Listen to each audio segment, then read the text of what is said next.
మాగంటి సునీతమ్మ గారికి మాగంటి సునీతమ్మ గారికి జై తెలంగాణ కేసీఆర్ గారి నాయకత్వం. జూబ్లీహిల్స్ ఉప ఎన్నికల్లో బీఆర్ఎస్ ప్రచారాన్ని ఉధృతం చేయడం జరిగింది. ప్రతి ఓటర్ను రీచ్ అయ్యే విధంగా ప్రణాళికలను సిద్ధం చేయడం జరిగింది. ఇందులో భాగంగానే ప్రతి ఇంటికి వెళ్ళి గతంలో చేసిన సంక్షేమ కార్యక్రమాన్ని, అలాగే జూబ్లీహిల్స్ నియోజకవర్గం ఎందుకు గెలవాలి, ఈ ప్రభుత్వానికి ఎలా బుద్ధి చెప్పాలనే దాన్ని కూడా ప్రతి కార్యకర్త ఇంటింటికి వెళ్ళి చెప్తున్న నేపథ్యం ఉంది. ప్రస్తుతం మనం నియోజకవర్గంలో పర్యటించడం జరుగుతుంది. ఇందులో భాగంగానే జవహర్నగర్ మాజీ కార్పొరేటర్ మురుగేష్ గారు ఉన్నారు. వారు కూడా ప్రతి ఇంటికి వెళ్ళి ఓటర్లకు నచ్చజెప్పే ప్రయత్నం చేస్తున్నారు. సార్ చెప్పండి, ఎట్లా ఉంది అసలు నవీన్ యాదవ్ అలాగే మాగంటి సునీత మధ్య టఫ్ ఫైట్ నడుస్తుంది అంటున్నారు, అసలు ఏ విధంగా ఉండబోతుంది?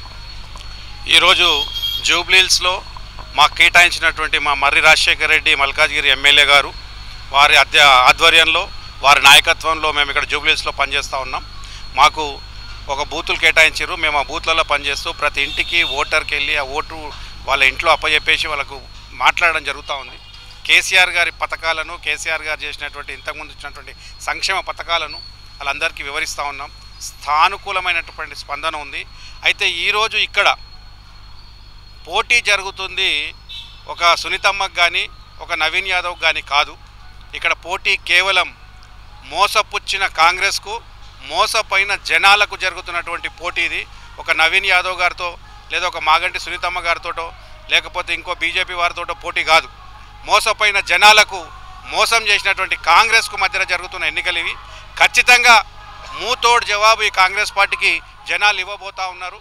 ఇక్కడ ఉన్నటువంటి పబ్లిక్ పల్స్లో ప్రతి ఇంటికి వెళ్ళి మేము మాట్లాడుతూ ఉంటే చదువుకున్న వాళ్ళు, చదువుకోని వాళ్ళు, అడ్డా కూలీలు, పనిచేస్తున్న వాళ్ళు, IT employees, government employees, auto డ్రైవర్లు, ఇళ్లలో పనిచేసే పనోళ్ళు, వాచ్మెన్లు, ఇంటి ఓనర్లు, ఎవరైనా సరే, షాప్ ఓనర్లు, ఏ ఒక్క వ్యక్తిని కదిలించినా, ఏ ఒక్క వ్యక్తిని ముట్టుకున్నా, ఏ ఒక్క వ్యక్తితోటి మాట్లాడినా ప్రతి ఒక్కరి నోట ఒకటే మాట, మా ఓటు కారు గుర్తుకేస్తాం, ఖచ్చితంగా కేసీఆర్ గారిని గుర్తిస్తాం, కేసీఆర్ గారికి ఓటేస్తేనే ఆ ప్రభంజనం అనేటువంటిది వస్తుంది.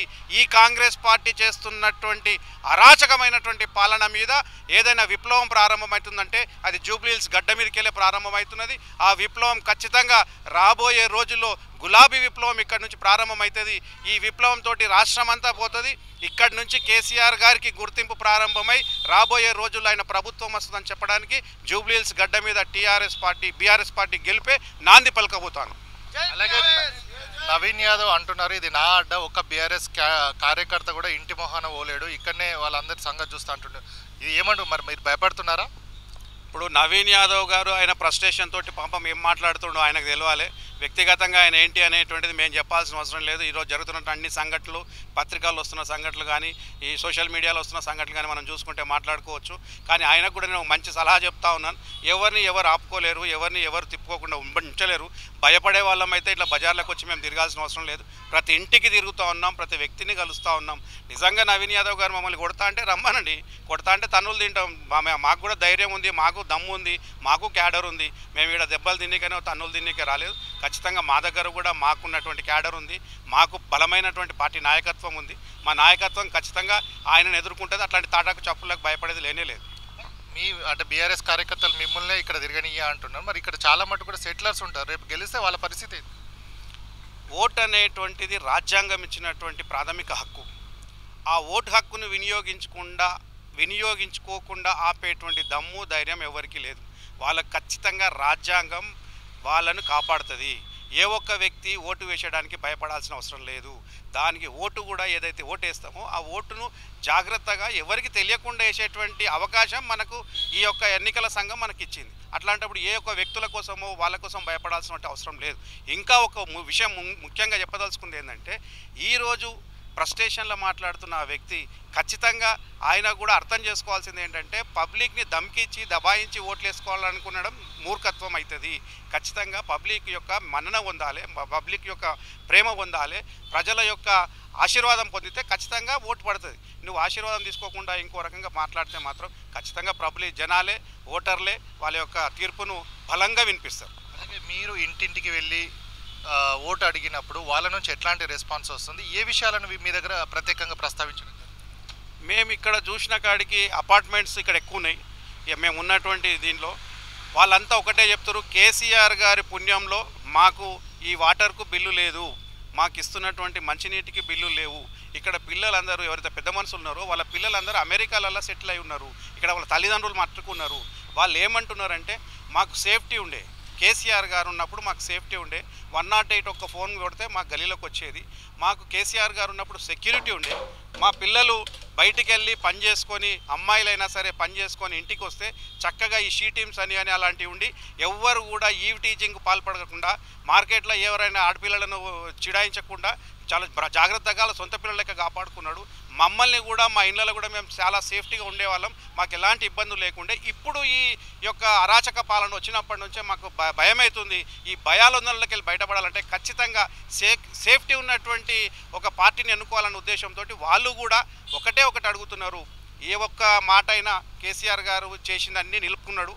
ఈ యొక్క రేవంత్ రెడ్డి గారి పాలనలో జనాలకు జరుగుతున్నటువంటి లాభం ఏమీ లేదని వాళ్ళు ముఖం మీదే మాకే చెప్తున్నారు. అలాగే హైడ్రా ఇంపాక్ట్ ఎన్నికలు ఉంటుంది, 100కు 100% ఉంటుంది. ఈ హైడ్రా ఏంటంటే రంగనాథ్ గారు ఏదైతే ఉన్నారో ఆయన మంచి ఆఫీసర్. ఆయన కూడా కొంచెం ప్రెషర్కు లోనవుతున్నాడేమో అనిపిస్తుంది.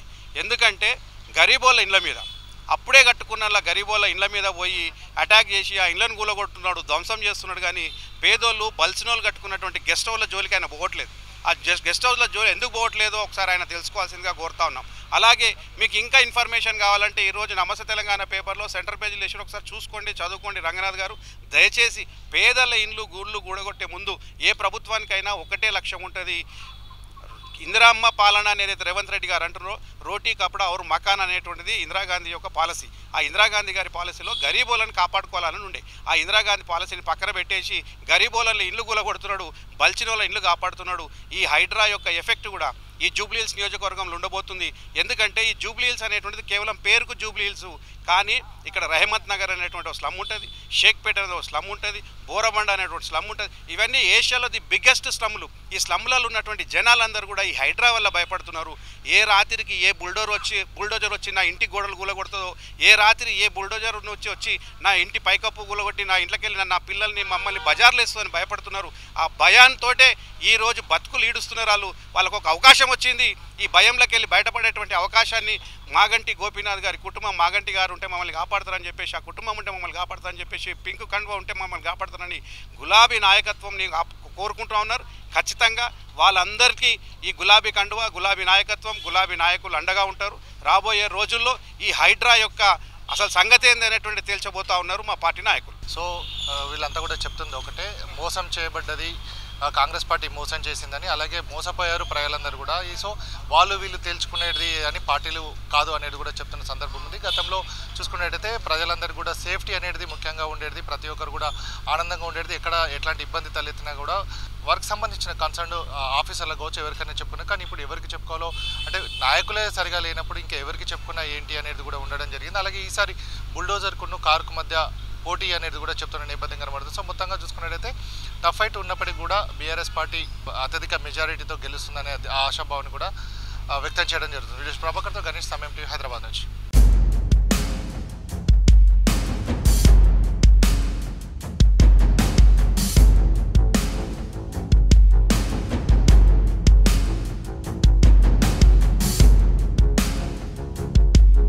మాగంటి సునీతమ్మ గారికి మాగంటి సునీతమ్మ గారికి జై తెలంగాణ. కేసీఆర్ గారి నాయకత్వం.